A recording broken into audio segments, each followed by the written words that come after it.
Here's the Lasfit floor mats that I've got for the SRT Durango. We currently have these cheap ones from TJ Maxx, and I just threw them in there to save the floor, but we're gonna put in the new ones. So down here, you have to take the factory mats out. So you just pop those out.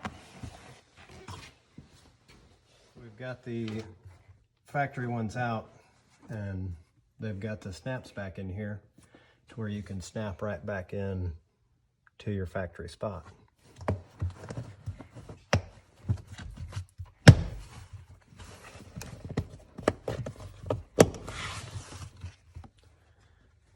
So here's the passenger side. This pops right in. And it's good to go, fits as well as the other side. So here's the back.